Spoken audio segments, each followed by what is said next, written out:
Chào tất cả các bạn. Hôm nay mình sẽ tiếp tục làm video trong chuỗi vặt lá tìm sâu, đãi gạo tìm sạn các bộ phim của Monsterverse. Lần này thì thanh niên Godzilla 2014 sẽ bị gọi lên bảng để trả bài nhé. Trình tự thời gian không hợp lý. Trong phần phim được dựng ở phần mở đầu, có một cảnh thử nghiệm bom vào những năm 1940, nhưng hình ảnh lá cờ của Mỹ sau năm 1959 với 50 ngôi sao đã lướt qua rất nhanh trong thước phim. Trong cảnh mở đầu, người ta đã lấy bối cảnh năm 1999. Ford có rất nhiều đồ chơi nằm trên sàn nhà. Một trong số đó là bộ Lego Star Wars Snowspeeder model 4500/1. Nhưng phiên bản đặc biệt này thì mãi đến năm 2004 mới được phát hành. Chỉ có bộ Lego Snowspeeder model 7130 là có sẵn vào năm 1999. Khoảnh khắc mà Brody đang chờ đợi để nhảy xuống, anh ấy đã lấy ra một bức ảnh của Elle và Sam. Bức ảnh với viền trắng ở bốn cạnh và mép trên có dạng như những chiếc răng cưa. Kiểu ảnh này chỉ xuất hiện vào những năm 40 đến cuối những năm 60 của thế kỷ trước. Những bức ảnh hiện đại đã không còn hình dạng như thế nữa. Hình ảnh không đồng nhất. Con Muto được cao khoảng 60m, nhưng khi nó lặn xuống đại dương, đầu của nó rõ ràng là to bằng chiếc tàu chiến mà nó lao vào. Nhưng ngay sau đó thì đầu của nó lại có kích thước chỉ bằng một chiếc ô tô. Quan điểm sai lầm của các nhân vật. Các nhân vật trong phim sử dụng thuật ngữ định vị bằng tiếng vang để miêu tả việc nghiên cứu sóng âm. Tuy nhiên, thuật ngữ định vị bằng tiếng vang này được dùng khi một loài sinh vật sử dụng sóng âm bật ra từ các đối tượng để xác định kích thước và vị trí của đối tượng đó. Trong suốt bộ phim, tiến sĩ Serizawa đã gọi Godzilla bằng tên tiếng Nhật của nó là Gojira. Nhưng có một lần khi ông nói chuyện với vị đồng nghiệp người Nhật của mình, ông ấy đã gọi nó là Godzilla, tức là tên tiếng Anh. Tiến sĩ Serizawa và những người khác đã mô tả Godzilla theo thuật ngữ đương đại như một kẻ săn mồi đứng đầu và nói rằng nó săn những con Muto. Tuy nhiên, hành vi hung hăng của nó khi hướng đến những loài sinh vật khác gần như không phải là đặc trưng của một loài động vật săn mồi bình thường. Khi đối đầu với Muto, Godzilla thực hiện hành vi đe dọa, chẳng hạn như dùng tiếng gầm đặc trưng của nó. Những loài động vật săn mồi thực hiện những việc này là để đe dọa các đối thủ cạnh tranh giành lãnh thổ, thức ăn hoặc bạn tình của chúng, chứ không phải con mồi. Sau khi hạ gục con mồi, nó cũng không tỏ ra thích thú với việc ăn xác cặp đôi giang phu dâm phụ. À không, ý mình là cặp đôi Muto. Lỗi mạch lạc trong phim.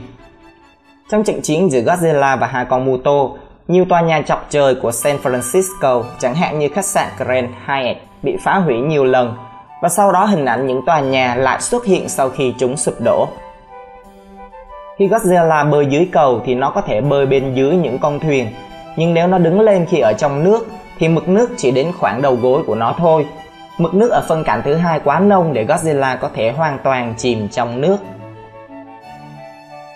Khi Elle đưa con trai Sam lên xe buýt để đến bệnh viện, thì đồng nghiệp của cô ngồi ở ghế trước và hứa sẽ chăm sóc cho cậu bé.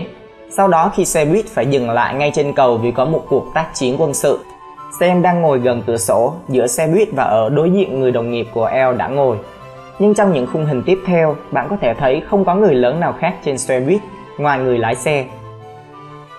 Những sai sót về địa lý. Kho lưu trữ chất thải hạt nhân ở núi Yucca cách Las Vegas hơn 160 cây số. Nhưng có một nhân vật đang ở ngọn núi này lại có thể nhìn thấy rõ một con Muto cái đang tấn công thành phố qua ống nhòm. Vào cảnh kế tiếp của cảnh mở đầu, người ta tuyên bố rằng Muto đã rời khỏi Philippines để đến nguồn hạt nhân gần nhất ở Nhật Bản. Nhưng có một trạm năng lượng hạt nhân ở Hồng Kông gần hơn Nhật Bản đến hàng trăm dặm. Ở Hawaii, chúng ta có thể nghe thấy tiếng kêu của loài chim lặn Gavia khi đội tìm kiếm tìm thấy tàu ngầm của Nga. Nhưng loài chim này thực tế không sống ở Hawaii. Sau khi con Muto thứ hai thoát khỏi kho lưu trữ chất thải hạt nhân trên núi Yucca, nó tiến về phía Las Vegas và tàn phá thành phố này. Tuy nhiên, từ núi Yucca đến Las Vegas sẽ đi theo hướng ngược lại hoàn toàn so với hướng mà con Muto đang hướng tới. Hướng mà nó đi đến là vịnh San Francisco. Xe buýt của trường học đang rời khỏi San Francisco bằng cách đi qua cầu Cổng Vàng. Tuy nhiên, điểm đến của họ là Oakland. Nơi này người ta thường trực tiếp đi qua cầu Bay Bridge. Không có lý do gì để bạn phải đi một vòng qua cầu Cổng Vàng rồi đến San Rafael Richmond trong một quãng đường dài như thế. Ford lên chuyến xe lửa chở đầu đạn hạt nhân đến Lone Pine, CA, nhưng Lone Pine không có tuyến đường sắt. Bên ngoài sân bay Honolulu thực tế là sân bay quốc tế San Francisco. Khi những người lính ở trong một khu rừng của Hawaii để tìm kiếm chiếc tàu ngầm đang mất tích của Nga, người ta cho rằng họ đang ở phía tây bắc của Diamond Head, nhưng xung quanh Diamond Head không có rừng. Bề mặt của Diamond Head được bao quanh bởi thành phố Honolulu và hướng về phía nam của Thái Bình Dương. Phía tây bắc của Diamond Head là sở thú Honolulu và sân golf Alloway. Những điều phi thực tế. Ngay sau khi tiếng còi báo động có sóng thần vang lên ở Hawaii, một chàng phi công đang lái trực thăng của Hải quân Hoa Kỳ đã phát ra cảnh báo Bravo đã phát hiện mục tiêu ở ngoài khơi, cách vị trí của bạn 2 knot về phía đông. Tuy nhiên, knot là đơn vị để đo tốc độ, cụ thể là hải lý trên giờ, không phải là đơn vị đo khoảng cách. Lẽ ra họ phải dùng từ nautical mile, nghĩa là hải lý để dùng cho khoảng cách. Trước khi nhảy ra khỏi máy bay từ vị trí rất cao, những người lính bắt đầu đeo mặt nạ dưỡng khí vào ngay trước khi cửa mở. Trên thực tế họ phải đeo mặt nạ dưỡng khí sớm hơn vì áp suất bên trong cabin đang cân bằng. Nếu không thì khi cánh cửa mở ra sẽ có một luồng không khí bay mạnh ra ngoài. Cầu cổng vàng là một loại cầu treo. Chiếc cầu này được treo lên bằng những dây cáp khổng lồ. Nhưng khi cầu cổng vàng bị tấn công, dây cáp của nó bị đứt, nhưng mặt đường lại không hề sụp xuống nước. Thuyền trưởng Hampton thông báo với tiến sĩ Seriyawa rằng đầu đạn hạt nhân mà họ sử dụng sẽ có đương lượng nổ là megaton mà không phải là kiloton. Và so với vụ nổ để giết chết một con mô tô, thì vụ nổ vào năm 1954 chỉ giống như sử dụng một quả pháo. Tuy nhiên như trong phần giới thiệu của bộ phim, vụ nổ năm 1954 là vụ thử nghiệm bom hạt nhân Castle Bravo. Vụ nổ nhiệt hạch này có đương lượng nổ khoảng 15 megaton, là vụ nổ lớn nhất mà Hoa Kỳ từng cho nổ. Nếu so sánh thì loại đầu đạn hạt nhân hiện đại mới là loại nhỏ. Những người lính trong phim sử dụng phương pháp hai người bình thường đồng thời cùng xoay khóa để trang bị cho đầu đạn hạt nhân. Tuy nhiên không giống như các cơ chế trang bị vũ khí trên thực tế, những chiếc ổ khóa trong phim khá gần. Nó đủ để một người đàn ông dễ dàng dùng cả hai khóa lắp vào thiết bị. Có hai cảnh quay mà các nhân vật trong đó đều có thể trò chuyện bình thường, ngay cả khi họ đang trên chiếc trực thăng quân sự đang bay. Nhưng máy bay trực thăng Black Hawk và Huey rất ồn, nên khó có thể trò chuyện với nhau mà không sử dụng micro và tai nghe. Khi Ford khởi động chiếc tàu ở cuối phim, anh ta đã đặt chế độ tự động lái bằng GPS dân dụng. Điều này xảy ra bất chấp cả việc xung điện từ MP đã đánh sập mọi thiết bị điện tử, và thiết bị điện tử dân dụng cũng không được nạp năng lượng để chống lại những xung điện mạnh như vậy. Các thiết bị quân sự chọn lọc may ra mới có thể chịu được xung điện đó. Nhưng chớ trêu thay, mọi thiết bị quân sự trong phim đều đã bị ảnh hưởng, ngoại trừ chiếc tàu này.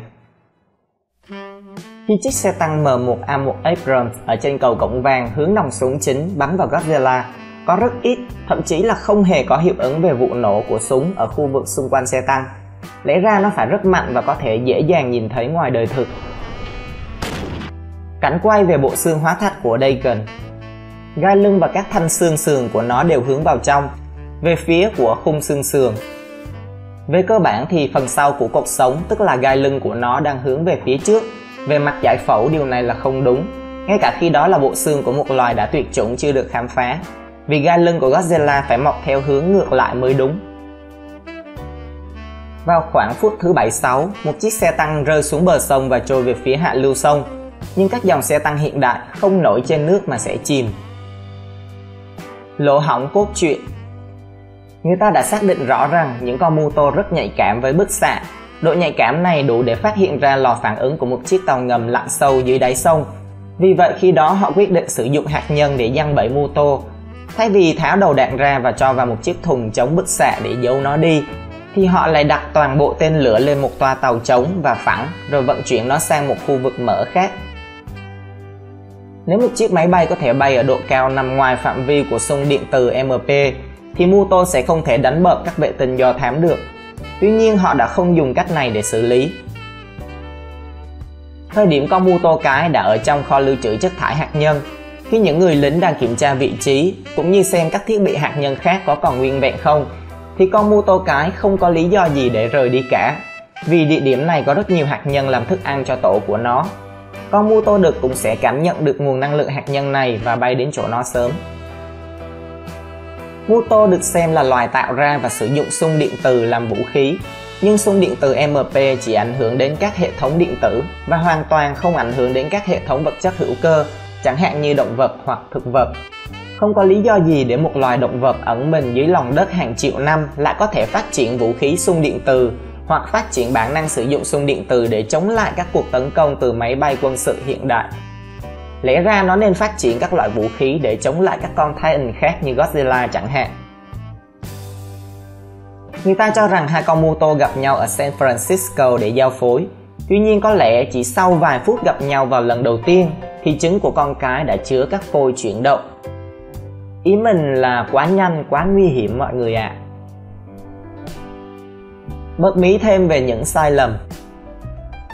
Trong khi tìm kiếm Muto cái trên núi Yucca, họ cử những người lính đi soát từng căn phòng rồi bất ngờ phát hiện nó đã bỏ trốn.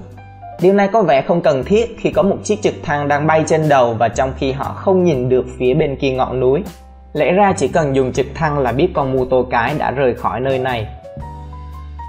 Ở những khu vực bị tấn công bởi MP, vẫn còn ánh đèn đã xuất hiện nhiều lần trong phim. Khi những người lính chuẩn bị kiểm tra Nevada, không chắc Muto cái vẫn còn bị giam giữ, nên hai chiếc trực thăng bay ở độ cao rất thấp và áp sát với một số phương tiện quân sự trong cảnh ở sa mạc. Vấn đề là hai chiếc trực thăng đã ở rất gần mặt đất nhưng lại không có làn khói bụi nào được hình thành cả. Khi sóng thần xảy ra ở Hawaii, tất cả mọi người đều bỏ chạy trong hoảng sợ và bỏ lại một chú chó bị trói ở cây trên một bãi biển vắng. Nhưng khi tiếng chú chó sủa lúc sóng thần ập đến, những người trong cảnh này đã không hề chạy đi trong hoảng loạn. Khi Joe và Ford khám phá ra vùng kiểm dịch thì một chiếc trực thăng bay ngang qua. Máy quay lia qua để thấy chiếc trực thăng phản chiếu qua chiếc gương chiếu hậu bên đường. Nhưng trong cùng một cảnh quay khi Joe và Ford chạy qua thì không thấy hình ảnh phản chiếu của họ. Người ta nhìn thấy Godzilla đứng sừng sững trên vịnh San Francisco, cao hơn cả chiếc cầu Cổng Vàng. Trong bộ phim này Godzilla cao 108 m, vịnh San Francisco sâu tới 115 m tính từ mặt dưới của cây cầu, và cầu Cổng Vàng cũng cách mặt nước tới 67 m. Tính mạch lạc trong phim. Lần đầu tiên khi Godzilla trồi lên khỏi mặt nước ở Hawaii, kích thước lớn của nó đã gây ra một trận sóng thần lớn. Tuy nhiên những khi nó lặn xuống hoặc trồi lên khỏi mặt nước sau đó thì nước lại không di chuyển nhiều. Một điều đặc biệt đáng chú ý là khi Godzilla trở lại mặt nước ở cảnh sau trận đấu cuối cùng, nó chỉ tạo ra những cơn sóng nhỏ khi lặn xuống nước và chìm sâu. Vào một thời điểm gần cuối phim, bạn có thể nhìn thấy rõ thiệt hại ở vùng trung tâm của cầu Cổng Vàng, nhưng đến cuối phim bạn sẽ thấy cầu Cổng Vàng trong tình trạng nguyên vẹn. Cầu Bay Bridge mới là cầu không bị phá hủy. Sai sót về địa lý. Quả bom nguyên tử mà người lính đã vận chuyển khi phát nổ sẽ nổ trong bán kính 32 cây số. Ở gần cuối phim, bộ đếm thời gian chỉ còn lại 5 phút.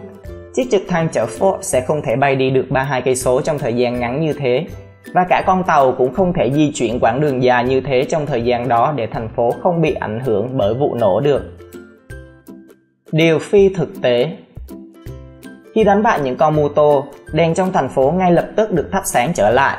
Đáng lẽ những khu vực bị ảnh hưởng bởi xung điện từ MP đó sẽ không thể tự thắp sáng lại vì những nơi đó cần được sửa chữa, thay thế hoặc thiết lập lại dựa vào thiết kế và lớp bảo vệ của nó. Lưới điện thì phải được kiểm tra và khởi động lại theo từng giai đoạn từ nhà máy phát điện hoặc trung tâm phân phối bị ảnh hưởng xa nhất trở ra ngoài. Đặc biệt là thiệt hại về vật chất trong khu vực rất lớn. Như vậy là nội dung phân tích sạn trong phim Godzilla 2014 của mình đến đây đã hết rồi. Cảm ơn các bạn đã theo dõi. Hãy bấm đăng ký để tiếp tục xem các video thú vị tiếp theo nhé.